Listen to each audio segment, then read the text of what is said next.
Hey guys, this is Hell Hades. This is a Raid Shadow Legends video. So we have gone live on a Fragment Collector. A Fragment Collector is better than a Nothing Collector. I would prefer to have seen a Fusion on this one. Interestingly, in my stream last night, a lot of people were saying they actually prefer the Fragment Collector over the Fusion. I don't really get that, but they were basically saying to me there's more chances to get the champion fragments than there is in a Fusion, which is kind of like a drop dead. You need to be able to do it. My opinion is with a Fusion, you can collect some of the champs before, potentially. I don't know, 50-50, I guess. But let's have a look at this guy and what's going on then. So we have got the end of the summer event. We've lined up a series of events and tournaments to collect fragments for the new legendary champion, Drokgul the Gaunt. Hopefully I said that right. So legendary support champion. We'll go and check him out in a minute. This is how you get involved. Dungeon Divers, 10 fragments. Pretty easy normally. Again, Dungeon Divers, 10 fragments, pretty easy. Artifact events, 5 fragments each. On the last Kreela event, you were probably about halfway through the event to be able to get the fragments, which means you're spending a good chunk of millions of silver.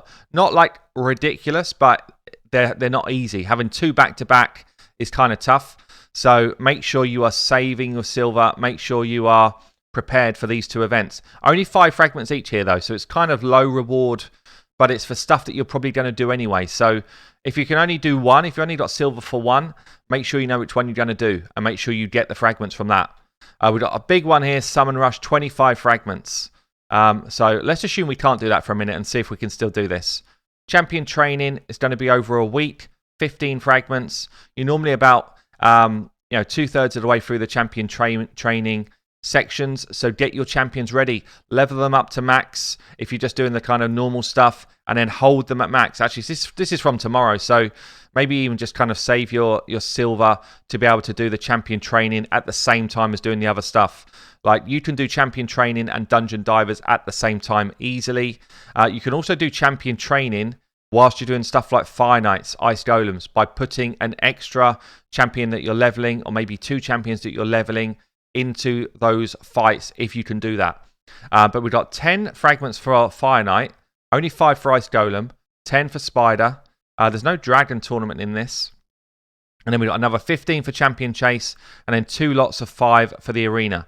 So the Arena generally are quite easy. Dungeon Divers generally quite easy. The Artifact takes a ton of silver, but you can do it.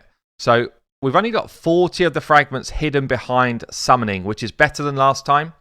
It's definitely better than last time. Last time it was like near enough. You had to do summoning to be able to do it. In this one, if you've got the energy and the gems ready to basically grind different areas of the game, you should be able to do this event. So better than last time. I'm pleased about that. Each tournament has also got an extra 5 fragments. So not the events, just the tournaments here. Each tournament, an extra 5 fragments to players who come first or second. So you'll know for yourself whether that's achievable for you. You know whether to factor in these extra 5s or not. But even if you can't do this and you can't do summoning, then I think you're out of the race already. There's how many have we got here? 10, 20, 30, 40, 50, 60, 70, 80, 90, 110. So we've got 120 fragments up here, and 40 of those are behind summoning events. So if you do not have enough shards banked for some form of summoning, then this is probably lost to you. You're going to have to do summoning of some sort. But don't forget, mystery shards count for summoning and all that type of stuff. So don't lose hope yet, but just plan your resources really well. Just like last time, each person to get up to 150. Yeah, it's a bit of a stretch saying that first and second is involved in this, because you never know who you're going to get in your tournaments. In my free-to-play right now, on a tournament that's running, I've got Little Will. Like, it's impossible. It's impossible for me to get anywhere near that guy on a free-to-play account. Events and tournaments start and finish at the same time, blah, blah, blah. Yeah, okay, cool. So let's check this champion out then. Is he worth the hassle? Is he worth the hassle of grinding it up? Now, obviously, we don't know multipliers and stuff.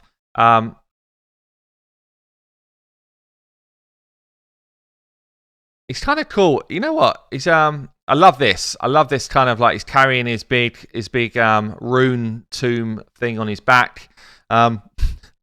He almost like makes me think of Rise from League of Legends if he was an Ogren tribe, like an Ogre type. He's not even that Ogre-ish actually, but like the whole kind of concept of the runes, the build of him, his kind of stature feels like Rise-esque to me. But like if you just change his face up for a Rise face, I think it might do the job. But anyway, look, cool champion. I love the look and feel of him. Let's see what he's all about. Very good base speed, 107. We like that. Pretty good base defense, 1,057. It's okay. And 23k HP. So let's hope he's an HP champ. Yes, he is. HP, damage on his A1. It's the only move that does damage, actually. So I guess he's probably not going to do a lot of damage. And to only have one ability that does damage anyway, you're kind of not that fussed. So what we got here, we got a 20% chance to stun. Can book that up to 40% if you get 5 books into that A1. 40% chance to stun on an A1 is actually kind of good. It's kind of good. If you're going to use him in the arena, and we'll see if he's good for the arena in a minute, then that's pretty useful.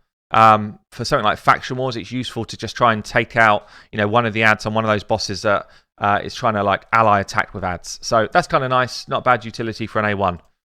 A2, increase attack, defense for 2 turns, both the good versions, and block damage for 1 turn on allies with less than 30% HP. I don't love that bit. Either give him block damage or don't. I mean, allies with less than 30% HP, it's too it's just too situational for me. But I like the increased attack. I like the increased defense. It's on a 3-turn cooldown. I guess if you're playing him in somewhere like Clan Boss, then you're going to activate this pretty often. Less than 30% HP. Yeah, I don't know. Maybe if you're building into an unkillable team, this could be pretty cool. I'm sure some people are going to work some magic around unkillable teams with this guy, with this skill here. 3-turn cooldown, block damage. You pair him up with someone like a tower, and that could get working, I'm sure. So that could be quite interesting, actually. Plus, increased attack and increased defense means he's buffing the damage of everybody. He's going to buff the damage of everybody in your team if you get him going in an unkillable team. So that's quite interesting. A3 then, again, you can book this down to a 4-turn cooldown. Places a shield buff equal to 15% of this champion's max HP for 3 turns. So you can probably pretty realistically get his HP up to 70k, relatively no problems, like relatively easy to do. 50 to 70k for a newer player, over 100k for a really experienced player, no problem. So we're talking 15% shield. If you booked him out, that would be an 18% shield.